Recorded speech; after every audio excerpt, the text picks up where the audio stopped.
యేసయ్య మనకు మంచి ఒక అవకాశాన్ని దయచేశారు. మన జీవితంలో యేసయ్య మన దగ్గర కోరుకుంటున్నది, ఆయన మన అందరిని కూడా ఆయన పోలికలో చేశారు. మనలో ఉన్న ఆత్మ ఆయనది, మనలో ఉన్న ఆత్మ ఆయనది. అయితే ఆయన కోరుకుంటున్నది అంతా కూడా ఆ దేవుడు, నేను ఇచ్చిన ఆత్మ మరలా నా దగ్గర రావాలి అని చెప్పి ఆశపడుతున్నారు.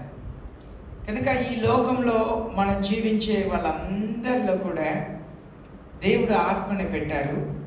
కనుక ఆ యేసు ప్రభు, ఆ దేవుడు వెలుగై ఉన్నారు. మనుషులు ఎవరు కూడా ఆయన్ని చూడలేరు. కనుక మనుషులకు కనబడే రీతిగా ఆయన ఒక మానవ శరీరంని దాల్చుకున్నారు. దానికే ఆయన పేరు యేసు అని చెప్పి పేరుతో ఈ లోకంలో వచ్చారు. యేసయ్య ఈ లోకంలో వచ్చి మన కొరకు చేసింది ఏంటంటే, మనం శిక్షించబడవలసిన చోటులో ఆయన శిక్షించబడ్డారు. మనం మరణించవలసిన చోటులో ఆయన మన కొరకు మరణించారు. ఆయన ఉద్దేశం అంతా ఒకటే, మనుషులందరూ కూడా ఒకరోజు మరణిస్తారు. మరణించిన తర్వాత వాళ్ళ ఆత్మ దేవుని దగ్గర రావాలి. ఎక్కడి నుండి ఆత్మ మనలో వచ్చిందో ఆత్మ తిరిగి ఆ చోటుకే వెళ్ళాలన్నదే దేవుని యొక్క ఆశ. కనుకనే మానవులందరూ కూడా ఆ పరలోక రాజ్యం రావాలంటే ఒకే ఒక మార్గం, అది యేసు ప్రభు మాత్రమే. యేసు ప్రభు తప్ప వేరే ఏ మార్గంలో కూడా పరలోక రాజ్యం వెళ్ళలేదు. చాలామంది చెప్తారు, నదులు ఎన్ని ఉన్నా చివరికి కలిసేది సముద్రంలోనే, మతాలు ఎన్ని ఉన్నా వాళ్ళందరూ కూడా చేరుకునే చోటు ఒకటే.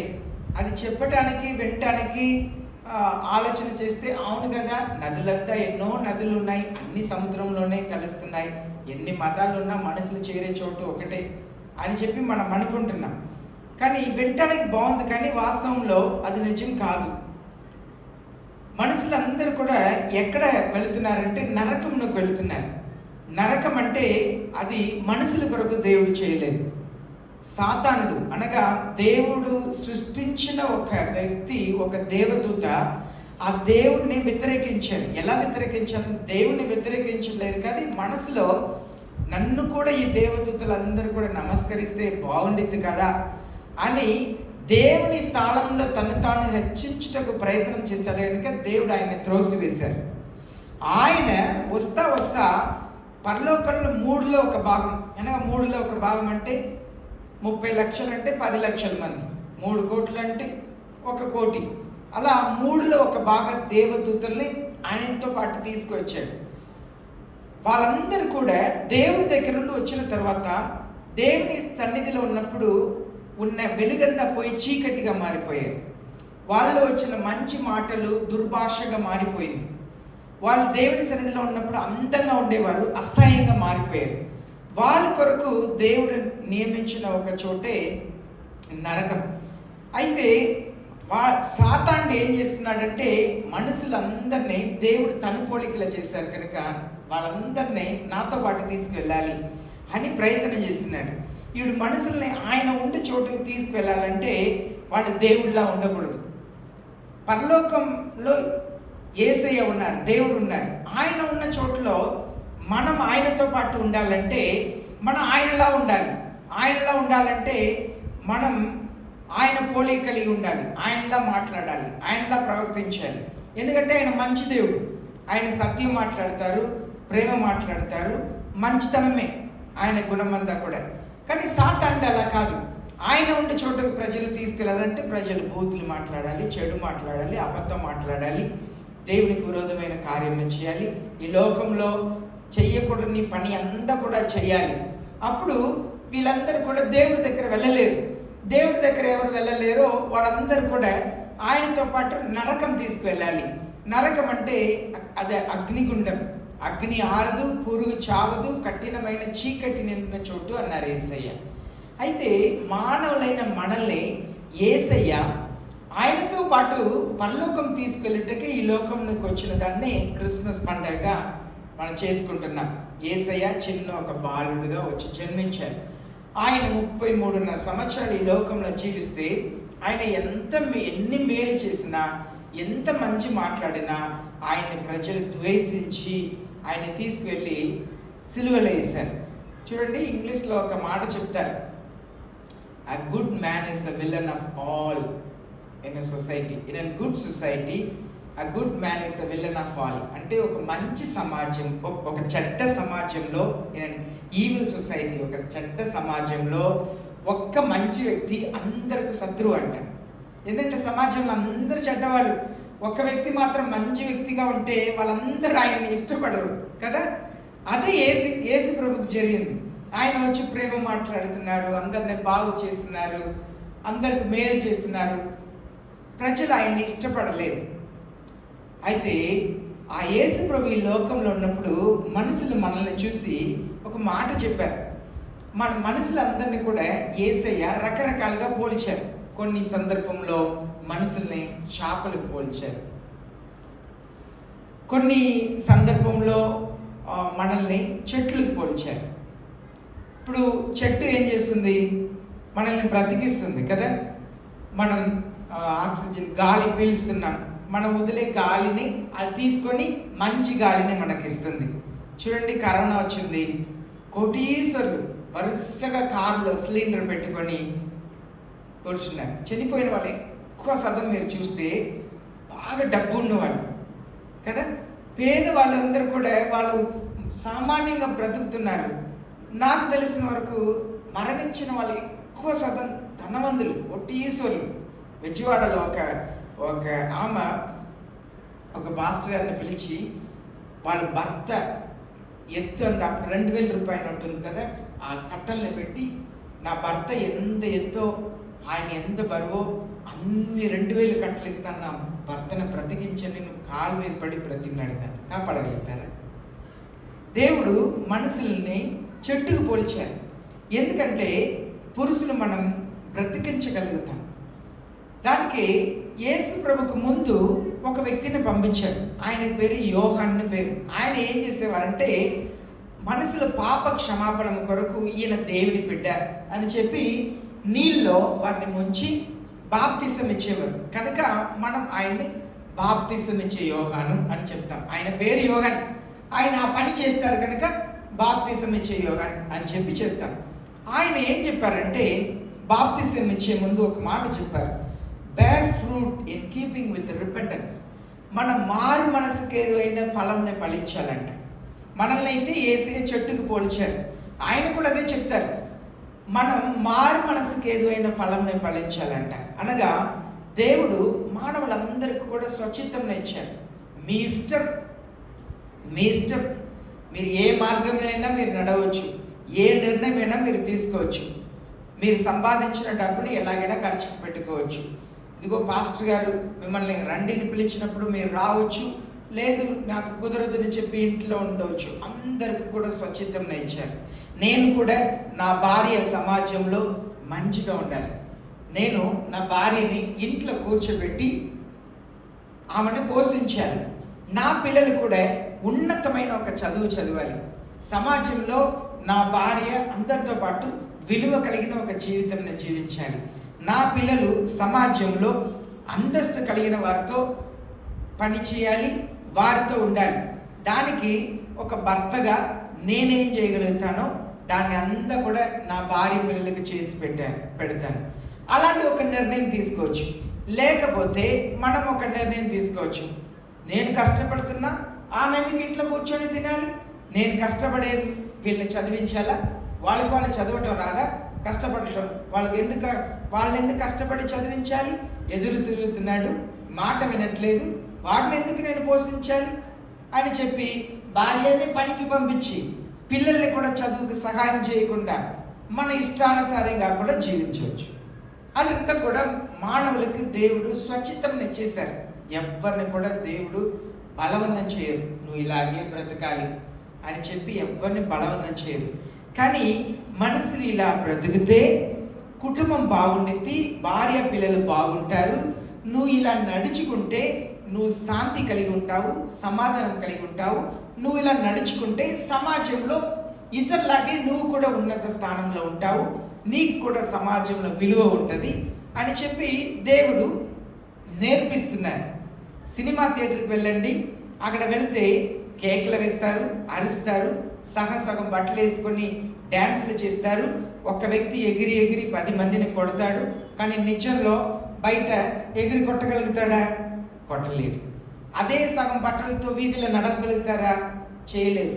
అన్ని అబద్ధాలు చూపించి నమ్మిస్తారు. సమాజంలో ఎక్కడ చూసినా, ఎక్కడ ఏ పండగ అయినా ఒక యేసు ప్రభు కాని ఒక ప్రజలు ఉన్నారంటే వాళ్ళు గుడిలో వాళ్ళు దేవుడు పండగ చేసుకున్న మొదటి 2-3 పాటలే వాళ్ళ దేవుడికి సంబంధమైన పాటలు. అటు తర్వాత మీరు చూస్తే అన్ని సినిమా పాటలు పాడుతారు. అక్కడ వచ్చి ప్రజలు ఇష్టానుసారంగా డ్యాన్సులు చేస్తారు, ఎగురుతారు, గందలు వేస్తారు, అవసరమైతే మందు వేసుకుంటారు, ఎన్నెన్నో చేస్తుంటారు. కానీ మనుషులు ఇలా ఉంటే నీ కుటుంబం బాగుండిద్ది, ఇలా ఉంటే నీ భార్య సమాజంలో గౌరవమైన బ్రతికిద్ది, ఇలా నువ్వు జీవిస్తే నీ పిల్లలు సమాజంలో బాగుంటారు, నీ జీవితం ద్వారా నేను ఉన్నతమైన స్థానంలో ఉండవచ్చు అని బోధించే ఒకే ఒక చోటే చర్చ్.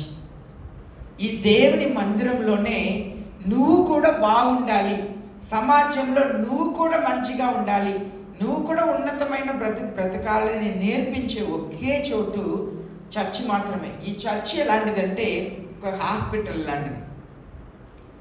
రోగాల్ని బాగు చేస్తారు దేవుడు. ఇక్కడ దేవుడు అజ్ఞానంగా ఉన్న వారికి జ్ఞానంని బోధిస్తారు. ఈ స్థలంలో దేవుడు జీవితంలో విలువ లేని వారికి విలువను తెస్తారు. దేవుడు ఈ చోట్లో చాలా విషయంలో జీవితం గురించి నేర్పిస్తానే ఉంటారు. సమాజంలో మనకిన ఒక గౌరవం కలిగిన జీవితం కావాలి, విలువ కలిగిన జీవితం కావాలి. మనల్ని దేవుడు కోరుకుంటున్నారు. మనం కూడా మారు మనసుకు ఏదైనా ఫలం ఇవ్వాలంట. మారు మనసుకు ఏదైనా ఫలం అంటే మనలో దేవుడు మంచితనంని చూస్తున్నారు, మనలో దేవుడు రమ్యంని చూస్తున్నారు. మంచి మాటలు, మన నోటి నుండి మంచి మాటలు రావాలి. సమాజంలో మీరు మంచిగా డ్రెస్ వేసుకొని నీట్గా మీరు వెళ్ళారని అనుకోండి, మిమ్మల్ని సార్ అంటారు. మీరు అదే బట్టలను తీసి పక్కన పెట్టేసి మీరు ఏదో ఒక బట్టలని తీసుకొని సరిగ్గా స్నానం చేయక, శుభ్రంగా లేక మీరు ఎక్కడైనా వెళ్ళండి, అక్కడ కూర్చో, పక్క వెళ్ళు అంటారు. పురుషులు ప్రతి ఒక్కరు కూడా నువ్వు ఎంత నీకు సగం విలువ, నువ్వు వేసుకుంటున్న బట్టలకు సగం విలువ. మా తమిళ భాషలో చెప్తారు, ఆల్ పాది ఆడే పాది. నువ్వు సగమే, నువ్వు వేసుకున్న బట్టలు సగం.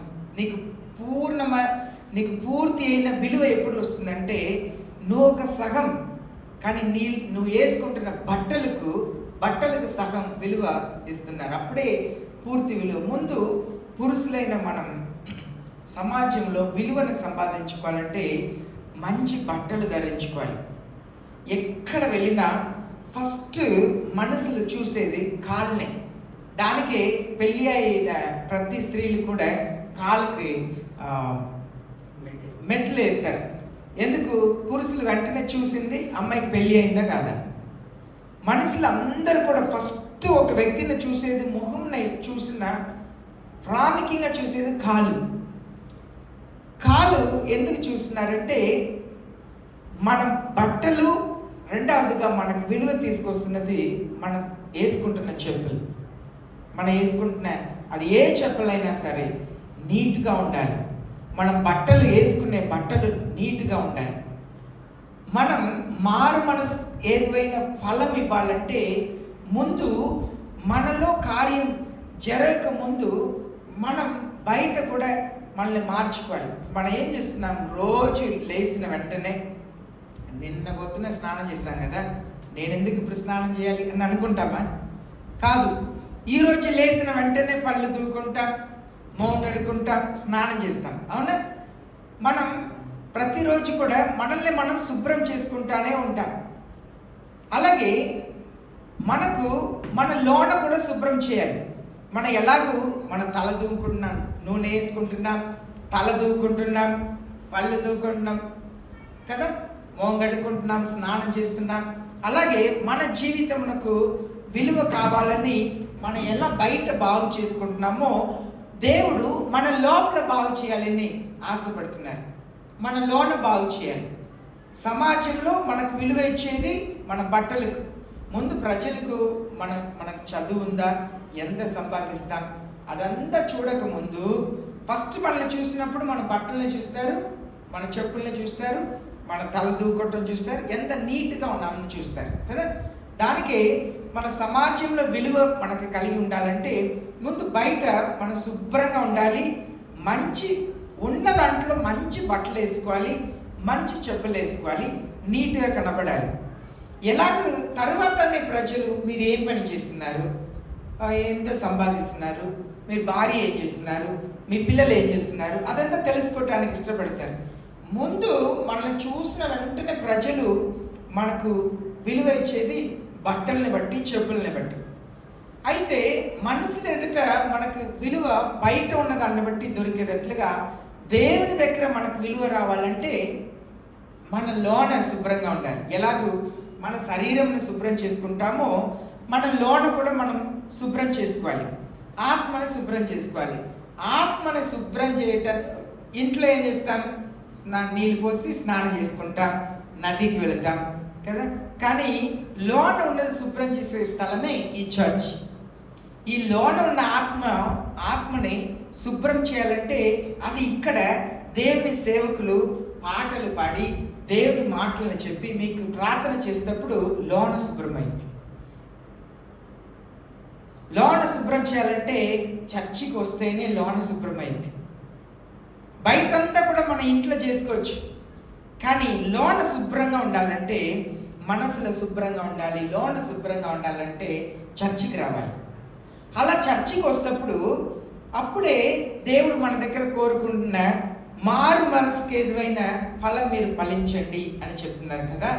అప్పుడు బయట మనం సమాజంలో శుభ్రం అవుతున్నాం, ప్రజలు ఎదుట మన దగ్గర కొన్నిసారి జోబులో డబ్బు ఉండదు, కానీ మనం నీట్గా బట్టలు వేసుకొని వెళ్తే, మనం ఎప్పుడు చూసినా మంచి బట్టలు వేసుకొని ఇంట్లో మనకు అన్నీ ఉండి సమాజంలో మంచిగా బ్రతికితే కొంచెం పరిచయమైన వాళ్ళు వచ్చి ఎప్పుడైనా వచ్చి సార్ ఒక 5,000 అప్పు ఇస్తారా, నాకు చాలా అవసరం ఉంది అంటాం. కానీ మనం ఆలోచన చేస్తే మనం బయట మంచి బట్టలు వేసుకుని ఉంటాం, సమాజంలో మనం చూసే వాళ్ళు మనల్ని వచ్చి అప్పు అడుగుతారు.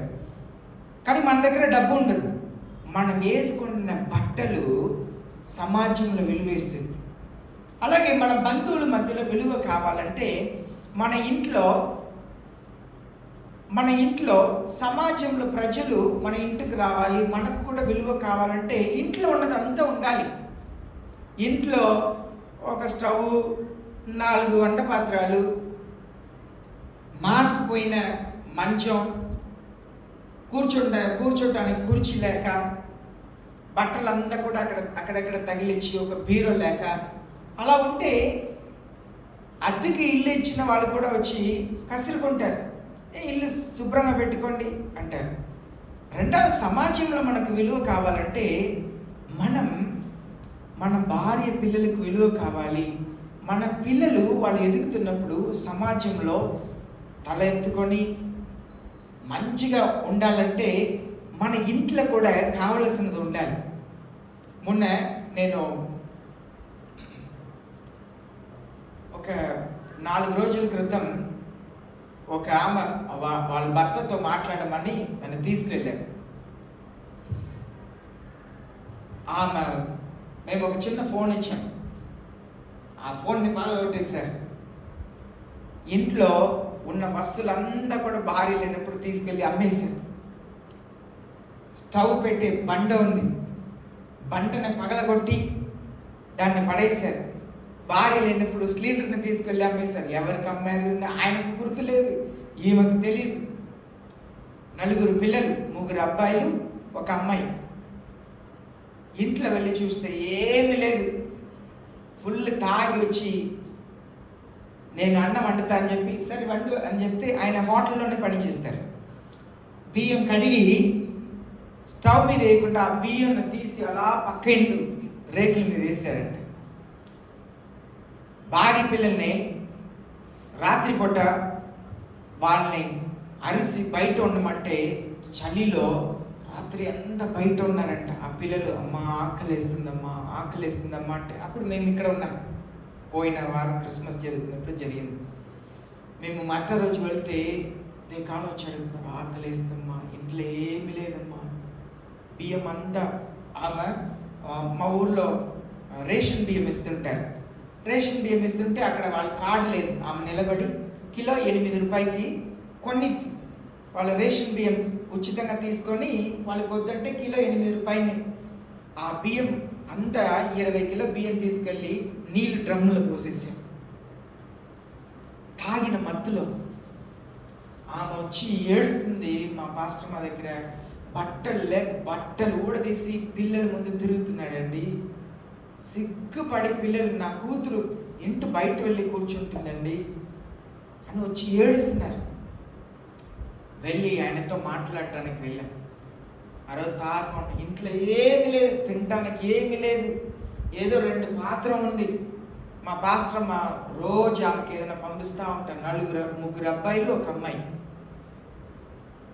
వాళ్ళ పిల్లలకు 2 జతలు బట్టలు కొని, ఆమెకు చీర కొని, నా బట్టలంతా కొని పక్కన పెట్టి ఆయనకి బట్టలు తీసి ఏమి లేకుండా తాగటం వలన ఏం చేస్తున్నాడని తెలియక ఆయనతో వెళ్ళి యేసు ప్రభు ప్రేమను గురించి చెప్పి వచ్చిన పోయిన వారి నుండి ఇప్పటి వరకు నేను తాగను అని చెప్పి, ఇంట్లో నేను తాగను, నన్ను విసిగించవద్దు అని చెప్పి కూర్చున్నారంట. యేసు ప్రభు మనల్ని మార్చే దేవుడు అండి. యేసు ప్రభు మన సమాజంలో ఇతరులతో పాటు మంచి జీవితం జీవించాలని ఆశపడుతున్నారు. బాగుండాలి, సమాజంలో మనకు విలువ కలగాలి, మన పిల్లలకు విలువ ఉండాలి, మన భార్య విలువ కలిగి ఉండాలంటే మనం మన జీవితంలో వాళ్ళకు దేవుణ్ణి పక్కన ఉంచాలి. ముందు మన భార్య పిల్లలకి సమాజంలో మంచి విలువ కలగాలంటే నేను ఏమి చేయాలి? యేసయ్య దానికే చెప్తున్నారు, మనల్ని ఒక చెట్టుకు పోల్చి ఆయన చెప్తున్నారు, మనం మంచి చెట్టు అయితే మంచి ఫలం ఇస్తామంట, చెడ్డ చెట్టు అయితే చెడ్డ ఫలం ఇస్తామంట. మీరు ఒక చెట్టును చూస్తే అది మంచి చెట్ట చెడ్డ చెట్ట అని తెలిసిపోయింది అన్నారు. మన దగ్గర మారు మనసుకి ఏదైనా ఫలం ఇవ్వాలంట, మనం మంచి ఫలం ఇస్తే మంచి చెట్టు అంట, చెడ్డ ఫలం ఇస్తే చెడ్డ చెట్టు అంట. అయితే మనం ఎలాంటి ఫలం ఇస్తున్నాం? పని చేసే చోట్లో మనం ఎలాంటి ఫలం ఇస్తున్నాం? మన భార్య పిల్లలకి ఎలాంటి ఫలం ఇస్తున్నాం? మనకు సమాజంలో విలువ ఇచ్చేది ఈ చర్చ్, మందిరం. పాస్టర్ గారు మీ కొరకు ప్రార్థన చేస్తా, మీ అందరినీ కూడా సమాజంలో ఒక విలువ కలిగిన వాళ్ళుగా చేయాలి, సమాజంలో విలువ కలిగిన వాళ్ళుగా చేయాలి, మీ పిల్లలు ఉన్నతమైన స్థానంలో ఉండాలి, మీ కుటుంబం ఆశీర్వదించబడి ఉండాలి అనే ఆశతోనే మీ అందరినీ కూడా బాగు చేస్తున్నారు. మీ ఇంట్లో అన్నీ ఉండాలని దేవుడు ఆశపడుతున్నారు. మీ ఇంటికి వస్తే అందంగా ఒక బీరో ఉండాలి, బట్టలంతా అక్కడ పెట్టుకోవటానికి ఒక మంచి ఫ్రిడ్జ్ ఉండాలి, మీ భార్య కష్టపడకుండా వంట చేయటానికి అన్నీ ఉండాలి, ఇంట్లో స్టవ్ ఉండాలి, ఏం కావాలో అన్నీ ఉండాలి, మీ పిల్లలు బయట వెళ్ళి రావటానికి బైక్ ఉండాలి, మీకు మంచి వస్త్రాలు ఉండాలి.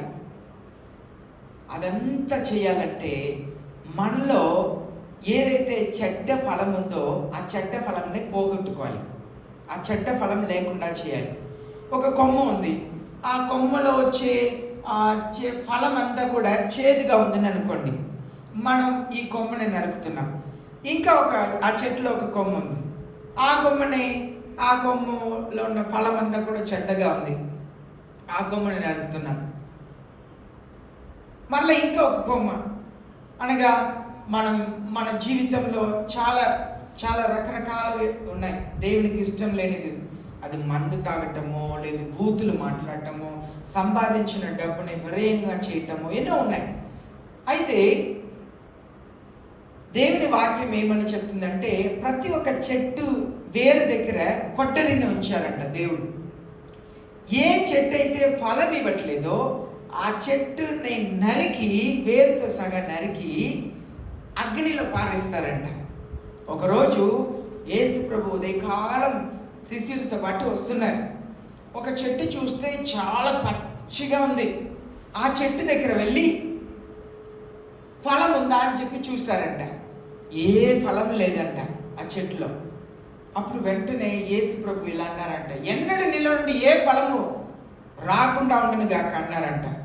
ఆయన నోట్ల మాట చెప్పిన వెంటనే ఆ చెట్టు ఎండిపోయిందంట. మన దగ్గర కూడా యేసయ్య వస్తప్పుడు ప్రతి సంవత్సరం వచ్చి ఈ చెట్టులో మంచి ఫలం దొరికిద్దా, ఈ చెట్టులో మంచి ఫలం దొరికిద్దా అని మనల్ని వెతికి వస్తారంట. ఒక యజమాని ఏం చేస్తారంట, ఒక తోటంలో ఒక మంచి చెట్టునే ఉంచారంట. ఒక మామిడి పండ్ల మంచి చెట్టునే ఉంచారంట. అది చాలా సారవంతమైన భూమి కనుక బాగా పెరిగిపోయిందంట. ఒక సంవత్సరం వచ్చారు, చూస్తే ఫలమే లేదంట. ఆ తోటమని చెప్పిందంట, అయ్యగారు వచ్చే సంవత్సరం ఖచ్చితంగా ఫలం వస్తుంది, మీరు చూడండి అన్నారంట. వచ్చే సంవత్సరం వచ్చారంట, చెట్లు ఏమి ఫలం లేదంట. అలా 3 సంవత్సరాలు వచ్చారంట. ఆ యజమాని విసిగిపోయి, నేను 3 సంవత్సరాలు వస్తున్నాను, ఒక్క ఫలం ఇవ్వట్లే, చెట్టు నరికి పారేయ్ అన్నారంట. ఆ తోటమాని చెప్పారంట, అయ్యగారు ఈ ఒక్క సంవత్సరం నాకు అవకాశం ఇవ్వండి, నేను దానికి ఎరువేసి నీళ్ళు పోసి చక్కగా చేస్తాను, వచ్చే సంవత్సరం ఫలించకపోతే మీరు చెప్పినట్లుగా తీసేదురు అన్నారంట. సరే నువ్వు చెప్తున్నా కనుక అలాగే చెయ్యి అన్నారంట. ఆ తోటమానినే చర్చిలో బైబిల్లో ఏం చెప్తామంటే పరిశుద్ధ ఆత్మదేవుడు అంటాం. ఆ పరిశుద్ధ ఆత్మదేవుడు మీ మనసులో మీరు ఫలించాలి, వదిలేయి, ఈ బూతుల్ని వదిలేయి, చెడ్డ పనిని వదిలేయి, మందు తాగటం మానేయి, గొడవలు మానేయి, నువ్వు సంపాదించిన డబ్బుని తీసుకొచ్చి నీ భార్య చేతిలో పెట్టు అని చెప్తా ఉంటారు. ఏ భర్త అయితే సంపాదించిన డబ్బుని తీసుకెళ్ళి భార్య చేతిలో పెడతాడో ఆ ఇంట్లో కొదువే ఉండదు. ఆ భార్య గుణవతి అయిన స్త్రీ అయితే ఆ ఇంట్లో కొదువే ఉండదు. మన జీవితం ఆశీర్వాదకరంగా ఉండాలంటే ముందు మన భార్య పిల్లలు సంతోషంగా ఉండాలి, సంతోషంగా ఉండేటట్లుగా మనం చేసుకోవాలి. అప్పుడు సంపాదించిన డబ్బుని భార్య చేతిలో పెడితే మన చిన్నగా సమాజంలో మన విలువ పెరిగిద్ది, సమాజంలో మనల్ని చూస్తే గౌరవం పెరిగిద్ది. అప్పుడు యేసయ్య మనల్లో కూడా అద్భుత కార్యం చేస్తూ ఉంటారు. ఒకరోజు ఊరు నుండి బయట వస్తున్నాను, ఒక వ్యక్తి తెల్ల ధోతి కట్టుకొని, తెల్ల బట్టలు వేసుకొని, జోబులో డబ్బు ఉంది, మొబైల్ ఫోన్ ఉంది, సరుకులు కొనుక్కొని ఆటో దిగి మెయిన్ రోడ్ నుండి ఆ మట్టి రోడ్లు అలా కాళ్ళు ఇలా పైకి ఇలా పడి ఉన్నాడు. ఆయన చూస్తే బాధ. ఎవరిని చూడటానికి వచ్చారో, కూతుర్ని చూడటానికి వచ్చారో, లేదు భార్యకి ఇంట్లోకి సరకు తీసుకొచ్చారో, ఆటో దిగి రోడ్డు మీద పడి ఉన్నాడు. నేనున్న ఊరు ఎలాంటిదంటే అదొక స్లమ్, భయంకరమైన వాళ్ళు. ఇప్పుడే పోలీస్ పికెటింగ్ పెట్టి అందరిని తన్ని లోనేసి ఒక దారికి వచ్చింది మా ఊరు. భయంకరమైన ఊరు. గుంటూరులో జరిగి అన్ని దానికి ఏది జరిగినా ఫస్ట్ మా ఊరికి వచ్చి దిగుతారు. మినీ బాంబే అంటారు, అంత విభచారం, భయంకరమైన ఊరు. అక్కడ మేము చూసి బాధపడుతున్నాం. జోబులో డబ్బు ఉంది, మొబైల్ ఫోన్ ఉంది. మరలా మేము ఇంటికి వెళ్ళిపోయి వేరే పనికి వస్తున్నాము, అక్కడ ఏమీ లేదు, ఆయన మాత్రం ఉన్నాడు. అన్ని తీసుకెళ్ళిపోయాడు. మనం సంపాదించిన దాన్ని జాగ్రత్తగా ఇంటికి తీసుకురాకపోతే మనం చాలాసారి కష్టపడి సంపాదిస్తాం, ఎవరో దోచుకొని వెళ్ళిపోతాడు. సాతానుడు అనేవాడు మనల్ని మంచిగా ఉండనీయడు, మన కుటుంబంని బ్రతకనీయడు. ఇప్పుడు చూడండి, రోజుకు 100 రూపాయలు ఎవరైనా తాగుతున్నారని అనుకోండి. 100 రూపాయలు తాగితే నెలకెంత? 3000. సరేనా? 3000 అంటే ఆ 3000తో నెలలో ఎన్నిసారి బిర్యానీ తినవచ్చు ఆ ఇంట్లో? మీ ఇంట్లో 4 ఉన్నారని అనుకోండి. మా గుంటూరులో అయితే బిర్యానీ 100 రూపాయలు పార్సల్ దొరుకుతుంది, 120 రూపాయలు దొరికింది. 3000కి మీరు 1000 రూపాయలు పక్కన పెట్టిన నెలలో ఎన్నిసారి బిర్యానీ తినవచ్చు ఒక కుటుంబంలో? సరే, 3000 రూపాయలు ఉంది. ప్రతి వారంలో 2 పూట చికెన్ తినవచ్చు ఇంట్లో, అవునా? వారంలో 2 పూట చికెన్ తినవచ్చు. సరే, రోజు ఇంట్లో 4 రోజు గుడ్డు తినవచ్చు, రోజు పాలు తాగవచ్చు. ఒక 3000 రూపాయలు పక్కన పెడితే, అవునా కదండి? 1500 రూపాయలు పాలుకైనా 1500 రూపాయలు ఎక్కువనే ఒక నెలకు గుడ్డు తీసుకోవాలా, రోజు తినవచ్చు. మనం సంపాదించే డబ్బుని జ్ఞానంగా వాడితే ఆరోగ్యంగా ఉండగలుగుతాం. మనం సంపాదించే డబ్బుని జ్ఞానంగా వాడితే ఆరోగ్యంగా ఉండగలుగుతాం, సమాజంలో విలువగా ఉండగలుగుతాం. మన పిల్లలు బాగా చదువుతారు. మన పిల్లలు బాగా చదివితే మీరు చక్కగా వాళ్ళని పెంచితే మీ వృద్ధాప్యంలో ఇంటి బయట మంచమే వాళ్ళ ఇల్లు కట్టి మీ కొరకు గది కట్టి గదిలో పెడతారు. సమాజంలో వాళ్ళు ఎదిగి వస్తున్న వయసులో పిల్లల్ని సరిగ్గా పట్టించకుండా పెంచితే వాళ్ళు ఎదిగిన తర్వాత మిమ్మల్ని పట్టించుకోరు. ఈనాడు సమాజంలో చాలా అదే జరుగుతుంది. మీరు రోడ్ల మీద చూడండి, ఎంతమంది పురుషులు గుంటూరులో అయితే రాత్రిపూట వెళితే రోడ్డు మధ్యలో డివైడర్ మీద కూడా పడుకొని ఉంటారు. ఎంతమంది పడుకొని ఉంటారు, రోడ్డు కొట్ల ముందు పడుకొని ఉంటారు. మన జీవితం దేవుడు మన చేతిలోనే పెట్టేశారు. నిర్ణయం తీసుకోవాల్సింది మనమే. మన డబ్బుని ఎలా వాడాలి? అద్దె ఇంట్లో ఉన్నవారు, మాకు ఒక ఇల్లు ఉంది, దాన్ని వదిలేసి మేము చర్చి దగ్గర ఉన్నాం. 2 పోర్షన్ ఉంది. ఒక పోర్షన్లో ఉన్నవారు అద్దె సరిగ్గా ఇవ్వరు, విసిగిస్తారు. ఎందుకబ్బా అద్దెకి ఇచ్చామని. కరెంటు బిల్లు కట్టరు. కానీ పక్కన ఇంట్లో ఉన్న వారి దగ్గర వెళ్తే వాళ్ళు చెప్పారు, అయ్యగారు మా ఆయన పెయింట్ పని చేస్తారు. ఆయన ఏం చేస్తారంట, ప్రతి శనివారం డబ్బు వచ్చిన వెంటనే ఒక్క శనివారం వచ్చిన డబ్బుని అద్దెకి కరెంట్ బిల్లుకి పెట్టేస్తారంట. 2వ వారం శనివారం వచ్చిన డబ్బుని పిల్లల స్కూల్ ఫీజు కొరకు పెట్టేస్తారంట.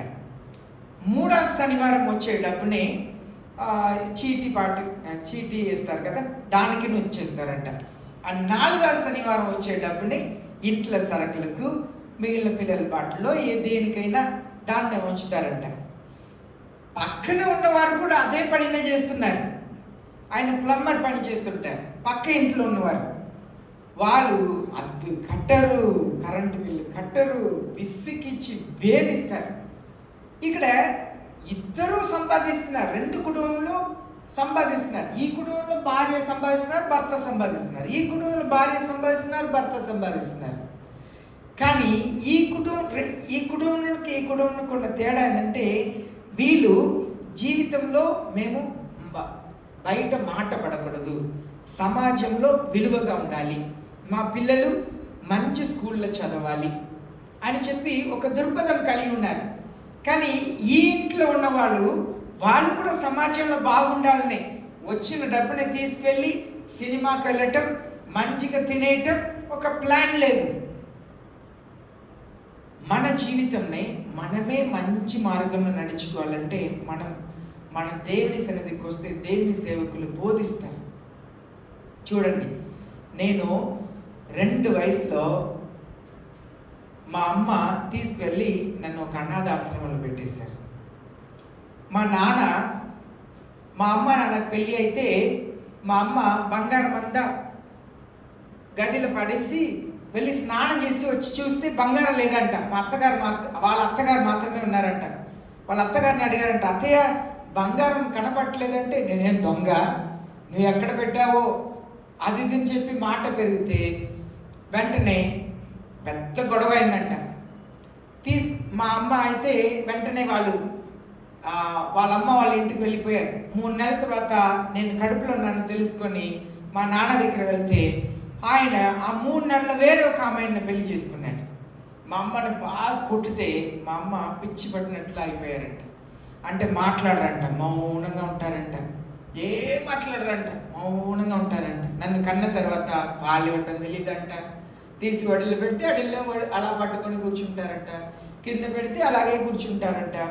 మా తాత ఏం చేశారంటే, ఇలా కాదు, మా మా అమ్మకు 2 అన్నయ్యలు 2 చెల్లెలు. ఒక అన్నయ్య డిఎంకేని ఒక పార్టీలో ఎమ్మెల్యేగా చేశారు. రాజీవ్ గాంధీని ప్రధానమంత్రిని చంపేసినప్పుడు ఆయన్ని చంపేశారు. అప్పుడు చాలా మందిని చంపినప్పుడు ఆయన చంపేశారు. రెండవది ఆయన ఎయిర్ ఫోర్స్లో పనిచేసేవారు. మిగిలిన 2 పిన్నులు కూడా టీచర్స్గా చేశారు. అయితే మా ఇంట్లో మా అమ్మమ్మ తాతయ్య చూసుకోలేమని చెప్పి నన్ను అనాథాశ్రమంలో పెట్టేశారు 2 వయసులో అనాథాశ్రమంలో నుండి పెరుగుతున్నప్పుడు దేవుడు 2 వయసు నుండి అనాథాశ్రమంలో పెరిగిన నాకు చదవటానికి అవకాశం ఇచ్చారు. చదువుకున్నాను. దేవుడు పనిని ఇచ్చారు, ఉద్యోగం ఇచ్చారు. అలా కాలు మీద కాలు పెట్టుకొని కూర్చునే ఒక పెద్ద ఆఫీస్లో పెద్ద పోస్ట్లో ఉన్నాను. ఈ భారతదేశంలో చాలా చోట్ల పని చేయడానికి కృపనిచ్చారు. తర్వాత పెళ్ళి అయ్యి పిల్లల్ని ఇచ్చారు. పిల్లలు బాగా చదువుతున్నారు. దేవుడి సేవ చేయడానికి కృపనిచ్చారు. మనం యేసయ్య అందరి పట్ల ఒక ప్రణాళిక ఉంటుంది. కొందరిని చిన్న వయసులో పట్టుకుంటారు, కొందరిని యవన వయసులో పట్టుకుంటారు, కొందరిని పెద్ద వయసులో పట్టుకుంటారు. అందరి పట్ల దేవునికి ఒక ప్రణాళిక ఉంటుంది. ఆ దేవుని ప్రణాళిక మనం దేవుని ఎదుట విలువ కలిగిన వారుగా ఉండాలి, సమాజంలో కూడా విలువ కలిగిన వారుగా ఉండాలి. అదే దేవుని ఆశ. ఈ సంఘంలో మీ కొరకు ఎప్పటి నుండో ప్రార్థన చేస్తున్నారు. మీ పాస్టర్ గారు, పాస్టర్ అమ్మ ప్రార్థన చేస్తూనే ఉన్నారు. మీరందరూ కూడా మంచి వారుగా, అనగా మీకున్న చెడ్డ అలవాటుని వదిలేసి దేవుని దగ్గర రావాలి. మీరు కూడా పాటలు పాడాలి. మీ కుటుంబం సమాజంలో విలువ కలిగినదిగా ఉండాలి. మీ పిల్లలు ఉన్నతమైన స్థానంలో ఉండాలని ప్రార్థన చేస్తూనే ఉన్నారు. ఎంత ప్రేమ! యేసయ్య కూడా మనల్ని ప్రేమించే ఈ లోకంలోకి వచ్చారు.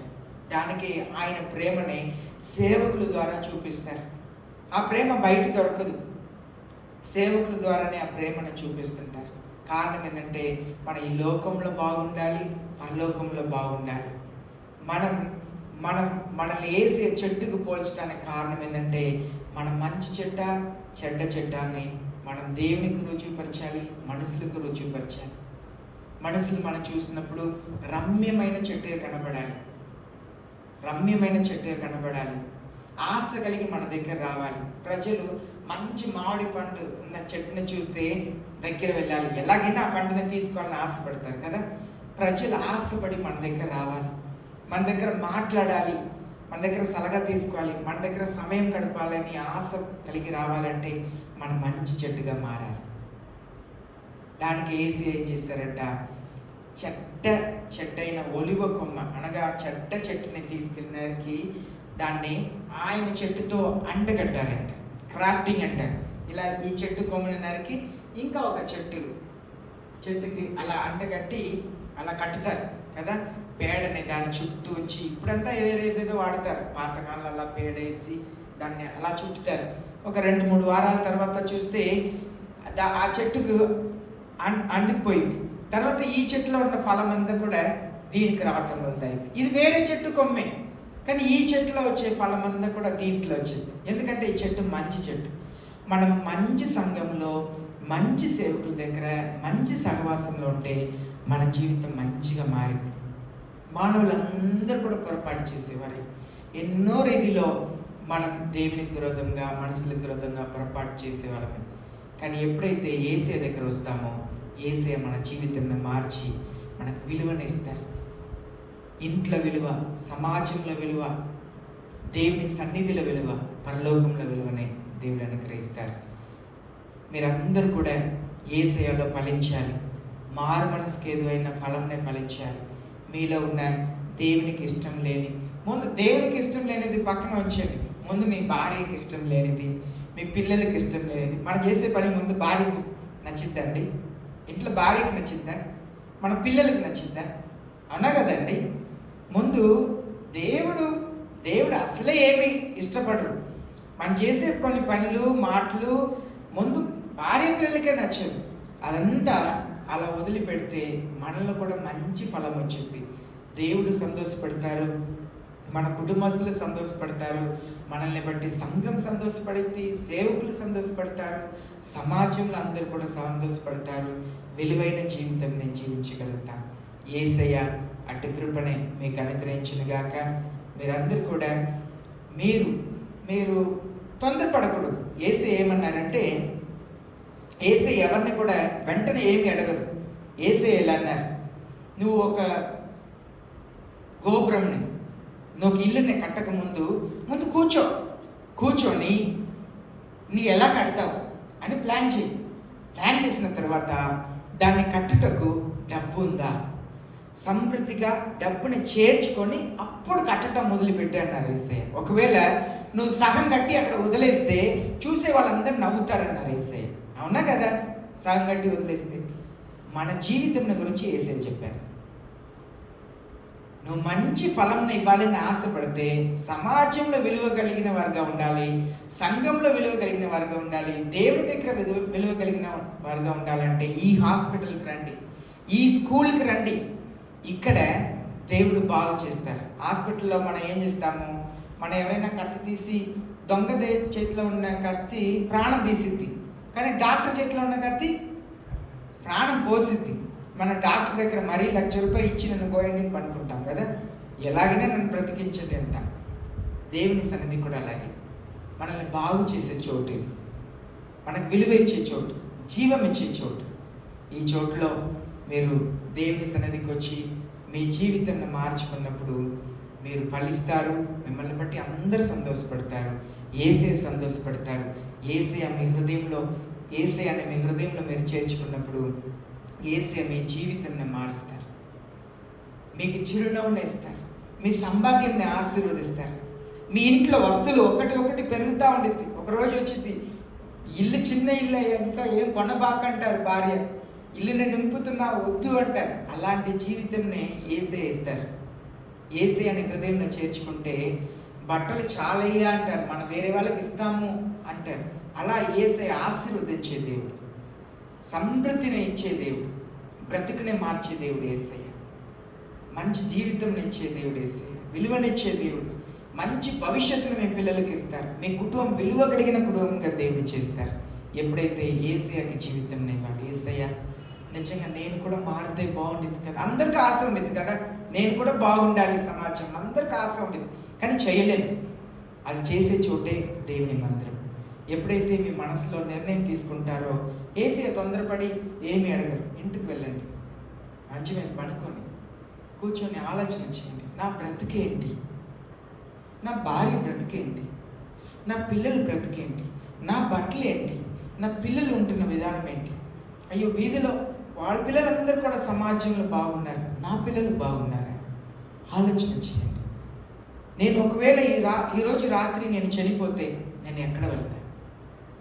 ఈరోజు రాత్రి నేను చనిపోతే ఇక్కడ కళ్ళు మూస్తే నేను ఎక్కడ కళ్ళు తెరుస్తాను? యేసు ప్రభు ఈ హృదయంలో ఉంటే ఇక్కడ కళ్ళు మూస్తే పరలోకంలో కళ్ళు తెరుస్తాం. యేసు ప్రభు లేకపోతే ఇక్కడ కళ్ళు మూస్తే నరకంలో కళ్ళు తెరుస్తాం. యేసయ్య మిమ్మల్ని చాలా ప్రేమిస్తున్నారండి. ఎంత ప్రేమిస్తున్నారంటే ఆయన ప్రాణం పెట్టి మిమ్మల్ని పరలోక రాజ్యం తీసుకువెళ్ళాలని ఆ పాస్టర్ మా తపన చూడండి. ఎలాగైనా మిమ్మల్ని తీసుకొచ్చి ఆ దేవుని ప్రేమని చెప్పి ఆ యేసు ప్రభు దగ్గర ఉండే చోట్ల మీరు కూడా ఉండాలి. అది యేసయ్య ప్రేమ.